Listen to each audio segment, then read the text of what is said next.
Sir, I'm the skeptic. Sir, you about this fact that we should enhance our competence. So, how do you start this process? IIT is a beginning.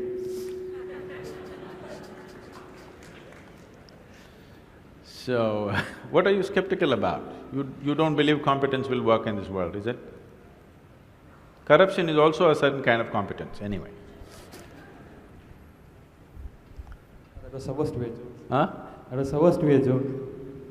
Okay, that's supposed to be a joke. So, now how do I enhance my competence? See, let's say you want to run on the field, let's say you want to run a race, you want to run 100 meters. It is not running that you have to work on right now, you have to work on your legs and lungs and muscle and everything, isn't it so?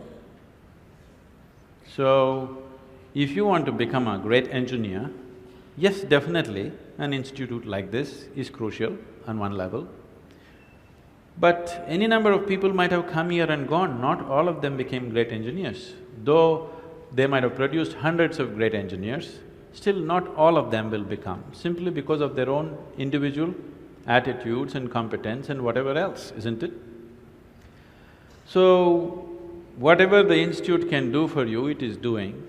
One foremost thing that you need to do is to enhance your own physical and mental capabilities. Because if you want to be a good engineer, you need a working brain. Just having a degree of engineering may be a passport to a job, but it is not a passport to success, isn't it? So to have a working brain, which the engineering degree will not freeze. Usually lots of degrees, when people acquire degrees, they freeze their brains. They think they can… now they have finished using it and now they can rest it for the rest of their lives. It is not so.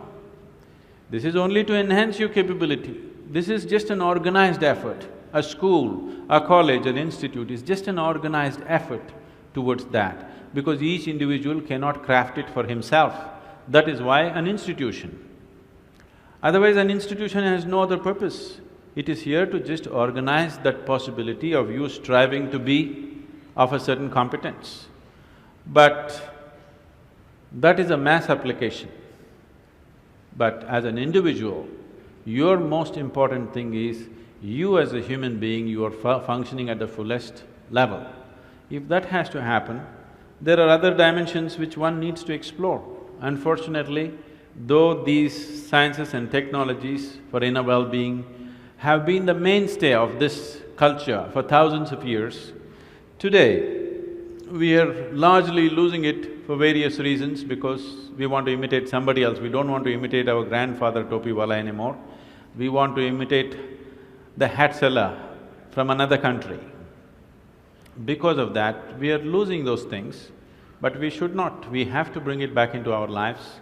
This is very much a part of the way the culture itself is structured, that it is all about the human being. See, this is the only culture which talks about, which even an illiterate person in this culture is aware of, that you can actually evolve to another dimension of existence. Even if I go into a village and talk to an illiterate peasant who has not read anything, who doesn't know anything, who's not heard any of this stuff, even to him if I go, he will not ask me, give me a golden horse or something, he'll say, "Enakku mukti venum Swami." He is saying he wants ultimate liberation. Where did this fellow get this? Nowhere else on the planet this is possible. Nowhere else on this planet is it possible that an illiterate person is thinking that he can break his present dimension of existence and go to another place, whatever that place is.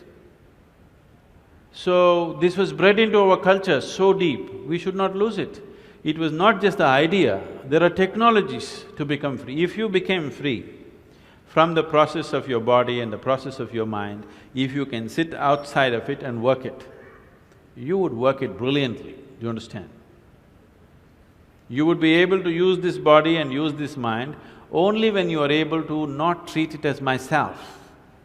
These are powerful instruments in your life. These instruments can be employed the way you want it. only when you have an outside access to it. Right now, you are a phenomenal computer, but you don't know where the keyboard is. When you can't think, you scratch this spot, that's not where it is. Do you see people, when they cannot think, they're thinking hard, they scratch here? It doesn't work like that. There are proper steps that one can take. It could be offered here if everybody is willing for that.